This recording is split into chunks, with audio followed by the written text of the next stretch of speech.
द्वारका नगर येथे राधाकृष्ण मंदिराची प्राणप्रतिष्ठा होती। त्या ठिकाणी मी दर्शनाला गेलेले होते। तिथून रिटर्न होत असताना त्या ठिकाणी ॲक्सिडेंट झालेला होता। खूप गर्दी होती। आम्ही त्या ठिकाणी थांबलो।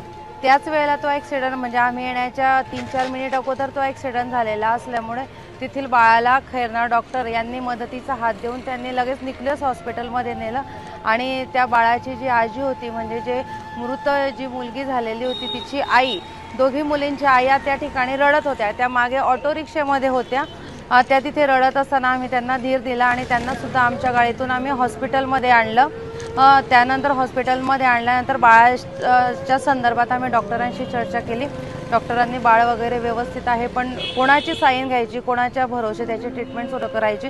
मी सांगितलं मी माझ्या भरोसे तुम्ही ट्रीटमेंट सुरू करा, मी ह्या बाळाची जबाबदारी घेते। कारण त्यावेळेला त्यांच्या ज्या आजी होत्या त्यांची कंडिशन त्यामध्ये नव्हतं की ते काही बोलू शकतील म्हणून मग मी माझ्या जबाबदारीवर त्या बाळाची ट्रीटमेंट सुरू केली आणि त्या बाळाच्या ज्या आजी होत्या त्यांना मी दोघांना सुद्धा घरी त्यांच्या घरी स्फोटेनगरजवळ त्यांचं घर आहे त्या ठिकाणी त्यांना सोडलं। खरं तर ट्रक आणि ट्रॅक्टरच्या माध्यमातून हा ॲक्सिडेंट झाला। मी या ठिकाणी सगळं खरं तर नम्र आव्हान करते प्रशासनाला सुद्धा की या रोडाने भरपूर ॲक्सिडेंट होता आणि स्फोटेनगर हा खरं तर ॲक्सिडेंट स्पॉट झालेला आहे। तर तिथे काहीतरी अशी व्यवस्था करावी की जेणेकरून ॲक्सिडेंटला आळा घातला गेला पाहिजे। कारण हे जे या हायवेवरचे जे ॲक्सिडेंटचे प्रमाण हे मोठ्या प्रमाणात वाढलेले आहेत। ट्रक चालक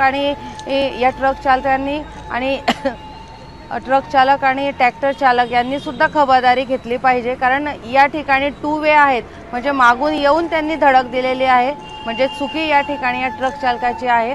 तर पोलिसांनी सुद्धा या सगळ्या गोष्टीचा शहानिशा करून त्यांना त्वरित त्यांना अटक करावी आणि त्यांना शिक्षा द्यावी।